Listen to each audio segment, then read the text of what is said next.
साथियों, मैं जीसी कटियार सेवानिवृत्त उप कृषि निदेशक हूँ।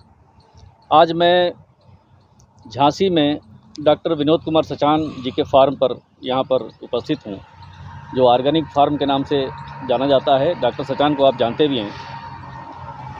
साथियों, आप लोग जानते हैं कि अपने देश में जितनी भी खेती हो रही है, सब में अच्छी तरह से फर्टिलाइज़र का इस्तेमाल हो रहा है और अच्छी तरह से पेस्टिसाइड का भी इस्तेमाल हो रहा है।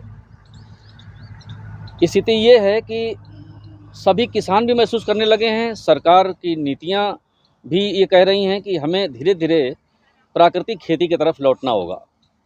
लेकिन एक आशंका ये हमारे किसानों के मन में भी है और हम लोग भी सोचते हैं कि जहां हम लोग लगभग 1.5 अरब पॉपुलेशन पर आ गए हैं, तो इतनी सारी जनसंख्या को खाद्यान्न कैसे मुहैया हो पाएगा, ये भी एक सवाल है।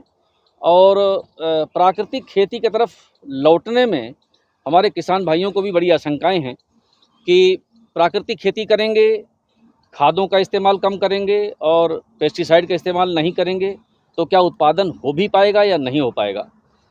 डॉक्टर सचान के फार्म पर, जो ये ऑर्गेनिक फार्म है झांसी में, यहाँ पर इनका दावा है कि बिना खाद के, बिना पेस्टिसाइड के ये अच्छी फसलें ले रहे हैं। आप लोग देख भी रहे हैं, बड़ी लहलाती फसल यहाँ चने की है, बगल में गेहूं की है, मटर की है। तो डॉक्टर सचान जी, मैं आपसे यही जानना चाहता हूं कि क्या ये संभव है कि प्राकृतिक खेती करते हुए और जैविक चीज़ों को इस्तेमाल करते हुए हम जो हम अभी रासायनिक खेती करते हुए जो उत्पादन ले रहे हैं, क्या वो संभव है कि वही उत्पादन हमको मिल पाएगा और देश की जनसंख्या क्या आत्मनिर्भर बनी रह पाएगी जिस तरह से है इस समय? ठीक बात है। देखिए सर, है क्या कि ये जो रासायनिक खेती है और मैकेनाइज्ड फार्मिंग है जी, इसका इतिहास अभी 70 साल मात्र पुराना है। ठीक है ना जी। अनादिकाल से ये फर्टिलाइजर और ये मैकेनाइजेशन और ये पेस्टिसाइड कहीं थे ही नहीं जी।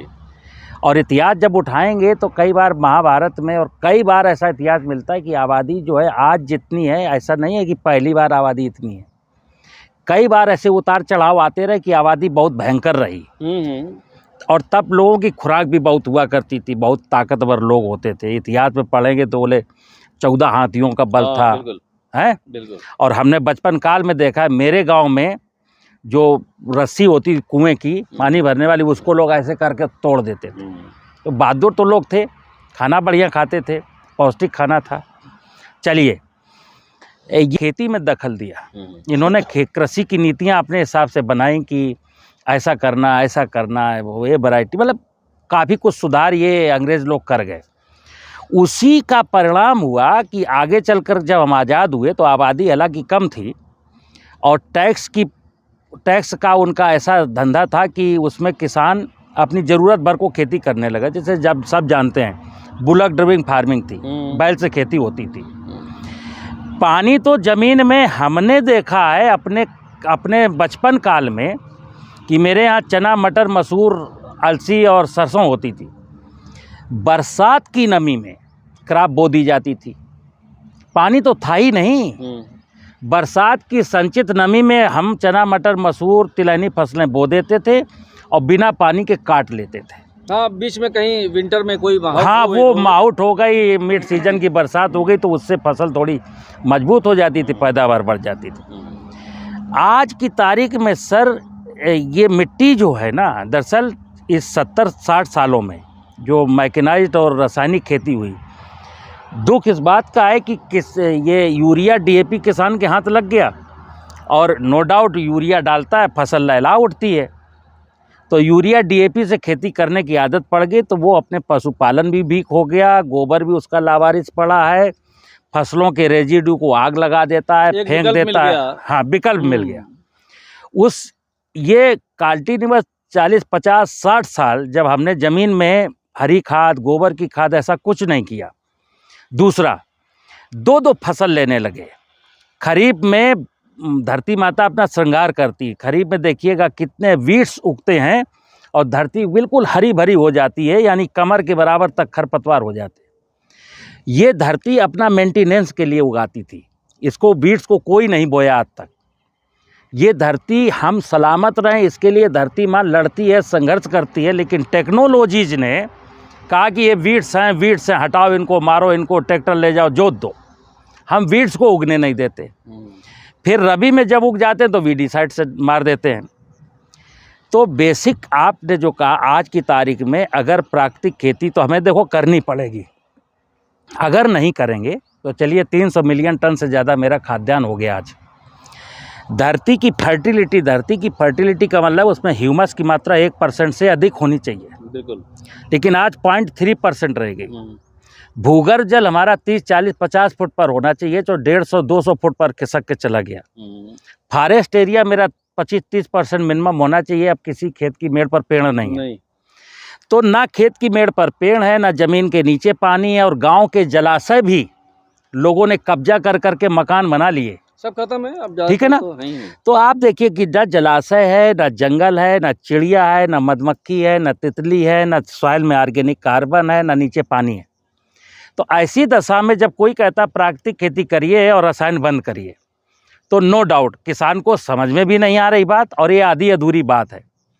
तो प्राकृतिक खेती अगर नहीं करेंगे तो देखिए क्या होने वाला है। 20 साल के बाद देश की जनता को ड्रिंकिंग वाटर नहीं मिलेगा अगर यूं ही हाल रहा तो। और इस क्रॉप में जितना मैं पेस्टिसाइड डाल रहा हूं वो जाने अनजाने मेरे पेट में जाकर के सबको अस्पताल की ओर ले जा रहा है। बिल्कुल। तो हमें तो नहीं लगता कि 20 साल के बाद इस धरती पर हमारे बच्चों का भविष्य उज्ज्वल है। बच्चों का भविष्य तो अंधकार में है। तो आज की पीढ़ी को इस बात को समझना पड़ेगा कि रसायनों ने, एक समय था 1960 के दशक में कि चलिए भोजन की कमी थी, हम जाने अनजाने जल्दबाजी में जो भी फैसले लिए उससे मेरा क्रांति की तरफ बढ़े, मेरा खाद्यान्न उत्पादन हो गया। लेकिन आज इस बात पर भी विचार करना कि क्या ये निरंतरता बनी रहेगी। तो जब हम सोचते हैं ये निरंतर, चूंकि खेती निरंतर है, जब तक धरती पर इंसान है उसको खेती करनी पड़ेगी पेट भोजन के लिए। लेकिन हमें लगता नहीं है कि आगे ये सिलसिला बहुत लंबा चलेगा। तो प्राकृतिक खेती तो करनी है, लेकिन करनी क्या, समझ के साथ करनी। जैसे आज की तारीख में लोग कह देते हैं जीवामृत डालिए, एक ही किसान पकड़े है, गौमूत्र लीजिए, गोबर लीजिए, 1 किलो आटा लीजिए, 1 किलो गुड़ लीजिए और 72 घंटे में बन जाएगा, आप फसल में डालिए। कार्बनिक पदार्थ नहीं होगा ज़मीन में तो ये जीवाणु खाएंगे क्या। तो हमें सॉइल में ह्यूमस की मात्रा 1% ले आके खड़ी कर देनी है। 1% ह्यूमस के लिए मुझे किसान को पशु पालने पड़ेंगे, खेत की मेड़ों पर पेड़ लगाने पड़ेंगे, खेत में बायोमास डालना पड़ेगा। पेस्टिसाइड डाल करके जो केंचुआ को, दीमक को मारते हैं ना, इल्ली को और वाइट ग्रब को, ये सब खुराफात बंद कर देना पड़ेगा। कारण क्या है कि इस नेचर ने 84 लाख योनियों की रचना के बाद फिर मनुष्य योनि की रचना की। हम सबसे बाद में आए, किराएदार हैं। हमसे जो पहले आए थे हम उनको मारने का प्रयास अगर करें, उनका भी हक है, ठीक है ना। तो उनका हक है, तो दाने दाने पर लिखा है खाने वाले का नाम। और नहीं, वो सस्टेनेबिलिटी के लिए इस बायोडाइवर्सिटी की ज़रूरत भी है। ज़रूरत। अब देखिए, आपने कहा मेरे खेत में आप देखिएगा गेहूँ बोया है, मटर बोया है, चना बोया है और बिना फर्टिलाइज़र के बोया है, और कोई इंसेक्ट नहीं है। अभी फली आएगी तो पोट बोरर नहीं आएगा यहाँ पर, क्योंकि यहाँ चिड़ियाँ हैं। बीमारी इसलिए नहीं लगती, जैसे मटर में पाउडरी मिडली लग जाती, कोई भी रोग लग जाता, हमारे मटर में, गेहूं में, चने में और जितनी भी वनस्पतियाँ, कोई बीमारी नहीं लगती, क्योंकि सॉइल में बेनिफिशियल माइक्रोब्स हैं जो नेगेटिव पैथोजन को वहीं किल कर देते हैं। इंसेक्ट इसलिए नहीं लगता क्योंकि यहाँ चिड़ियाँ बहुत हैं, तितलियाँ हैं, मधुमक्खियाँ हैं। मधुमक्खियाँ में देख रहा हूं कई फूलों पर यहाँ। दूसरा, मैंने इस सॉइल को रिच किया है। रिच करने के लिए 3 साल मैंने सिर्फ इस बात पर लगाई कि खरीफ में मैं कुछ नहीं बोऊंगा। जैसे इस इलाके में लोग मूंगफली, उर्द बोते हैं, और मूंगफली 3 कुंटल 4 कुंटल एकड़ में होती है। ज़्यादा ज़्यादा प्रॉफिट 10,000 रुपया प्रति एकड़ का है। उर्द मूंग में ज़्यादा से ज़्यादा 5,000 रुपये एकड़ का प्रॉफिट मिलता है। हमने क्या किया, 10,000 माइनस कर दिए। खरीफ में कुछ नहीं लेंगे। खरीफ में ग्रासेस खूब उगती हैं, और मैं जुलाई अगस्त 15 सितंबर तक मैं ट्रैक्टर नहीं लाता हूँ यहाँ पर। 2.5 महीने में इतने खरपतवार हो जाते हैं। खरपतवार उगने देते हैं, खूब उगो, प्रेम से उगो, आनंद में रहो। 15 सितंबर को मैं पलट देता हूँ, उसके बाद अगेन फिर उगते हैं। 15 अक्टूबर को फिर पलट देता हूँ। तो अब ये जितना ढेर सारा बायोमास जब यहाँ पलटा ना, और जीवामृत और डाल दिया अच्छा, बरसात के सीजन में, तो बायोमास हो गया। बायोमास को हजम करने वाले, पचाने वाले जीवाणु आ गए, तो ये सब पच गया और ह्यूमस में कन्वर्ट हो गया।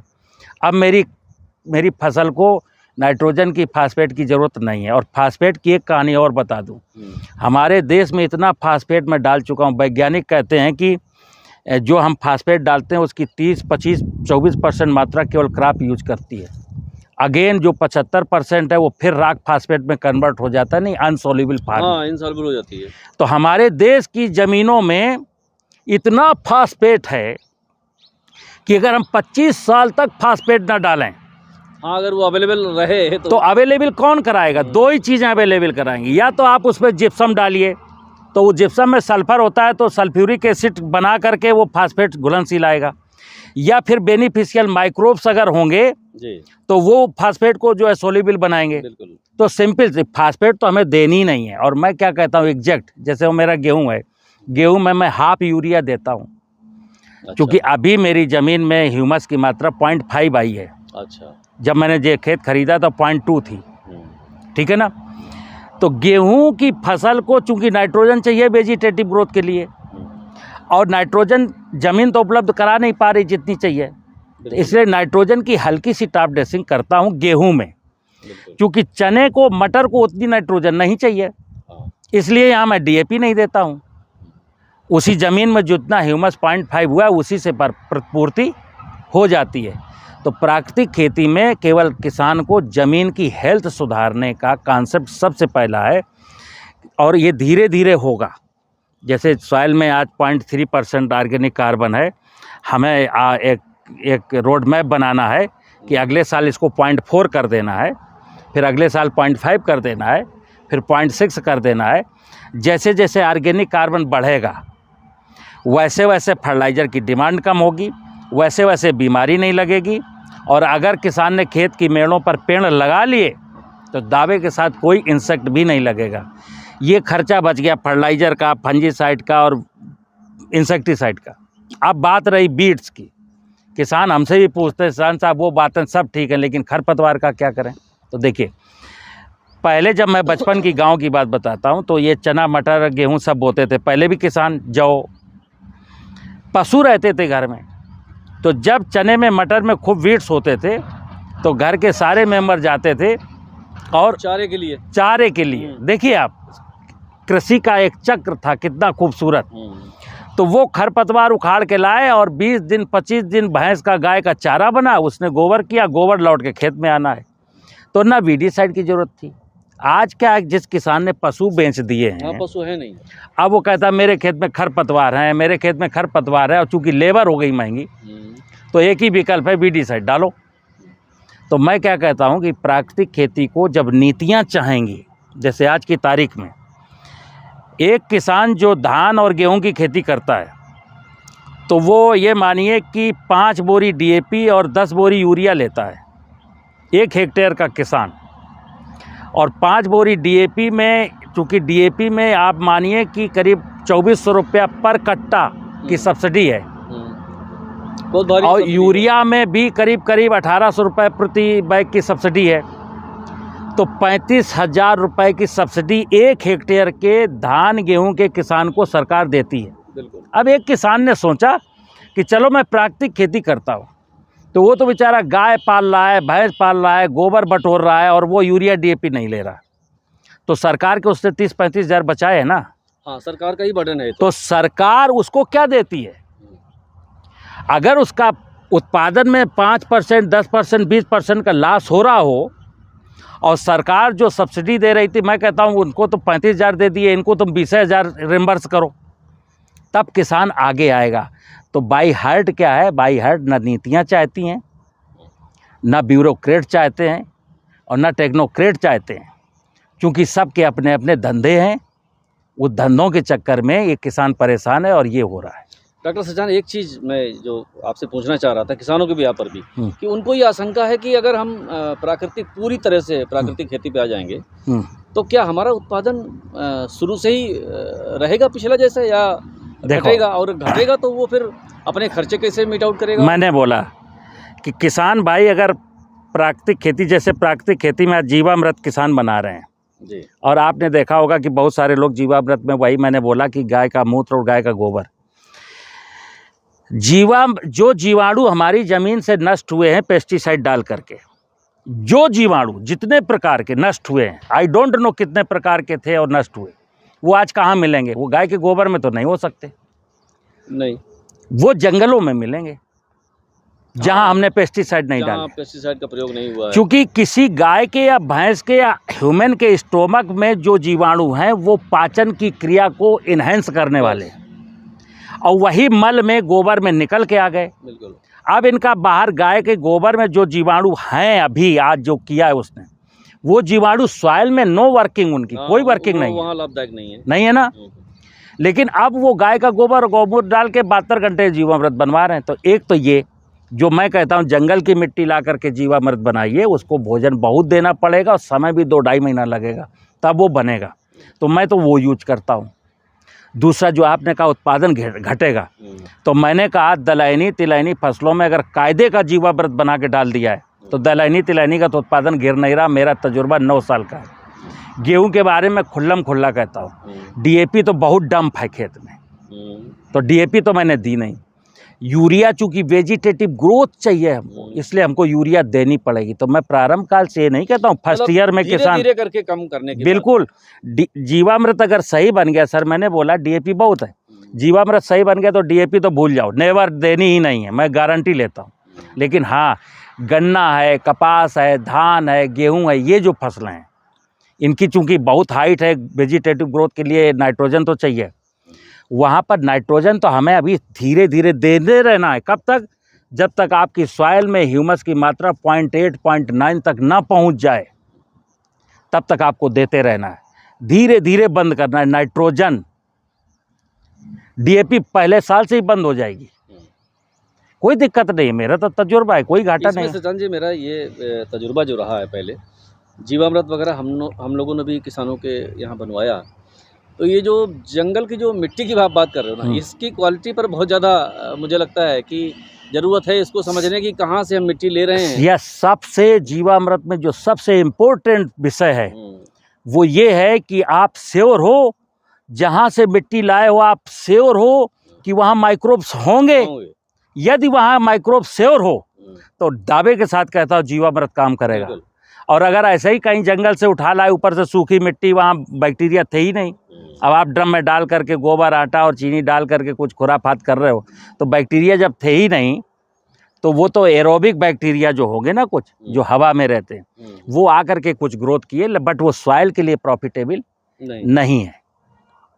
दरअसल बहुत बड़ी जनसंख्या है देश की, तो सरकार भी एकदम से सारी चीज़ें नहीं रख सकती, लेकिन सरकार इस बात के लिए अवेयर है कि वो धीरे धीरे चाहती है कि प्राकृतिक खेती की तरफ लोग जाएं, और साथ में ही ये है कि लोगों का खाद्यान्न भी जो है उनको मुहैया हो, और जो स्थिति हमारी है अब आत्मनिर्भर भी हैं, एक्सपोर्ट की स्थिति में भी हैं, वो भी बनी रहे। तो इसके लिए आपने सही बताया कि धीरे धीरे करके हमें जाना होगा। बिल्कुल, ये सर खेती जो है, दरअसल मैं क्या कहता हूँ, खेती दर्शन शास्त्र का विषय है। देखिए, जब प्राकृतिक खेती की बात आएगी, प्राकृतिक खेती में बिल्कुल तय कर लीजिए कि मुझे प्रकृति जो पंचमहाभूत है, पंचमहाभूत में देखो सूरज का हम कुछ दे नहीं सकते, आकाश को कुछ दे नहीं सकते, लेकिन हाँ हम धरती को दे सकते हैं, पानी को दे सकते हैं, वायु को दे सकते हैं। यानी वायु माने जंगल, पानी माने वर्षा ज़्यादा हो और सीपेज होके मेरे ग्राउंड वाटर को रिचार्ज करे। खेत का मतलब कि खेत में ह्यूमस की मात्रा बढ़े, तो जंगल लगाना ताकि वर्षा हो, फिर खेत की मेड़ बनाना ताकि रनाब से पानी बह के समुद्र में फिर न जाए, वहीं सीपेजों के नीचे हमारी ग्राउंड वाटर को रिचार्ज करे, और सॉइल में कार्बनिक पदार्थ डालना ताकि इसमें कार्बनिक कंटेंट बढ़ सके। देखिए, अब जंगल में आप चले जाइए, पहाड़ हैं, वहाँ कोई पानी देता है? वहाँ की वनस्पतियाँ तो नहीं सूखती। हम तो आम का बाग लगाते हैं, तब भी पानी देना पड़ता। क्यों? क्योंकि वहाँ कार्बन कंटेंट इतना है, ज़्यादा है। तो कार्बन जो है वायुमंडल की जो एटमॉस्फेयर है, वो वायुमंडलीय जो पानी है ना, वो प्रेसिपिटेट होता है कार्बन के अट्रैक्शन में। तो चूंकि कार्बन ही सॉइल में कम है, इसलिए वो नहीं हो पाता है। इसलिए। जैसे मैंने बोला 1% ह्यूमस हो जाएगा, अब आप सिंचाई की ज़रूरत ही नहीं है। जैसे मैंने बोला 70-50 साल पहले जो है कोई चना मटर मसूर राई सरसों में ना पलेवा करता था ना पानी लगाता था, तो ये तो इतिहास हम लोग देखे हैं ना। बिल्कुल बिल्कुल तो क्यों तब 0.7% 0.8% ऑर्गेनिक कार्बन था मई सॉइल में। बिल्कुल। तो वैसे ही जब जिस दिन आ जाएगा उस दिन हम झंझट से मुक्ति पा जाएंगे, अन्यथा तो हम परेशान रहेंगे। और सर कोई विषय? नहीं, धन्यवाद सजान जी। और मैं समझता हूँ किसान भाइयों को जो ये फिलॉसफी थी आपकी, इससे काफ़ी कुछ लाभ होगा। धन्यवाद।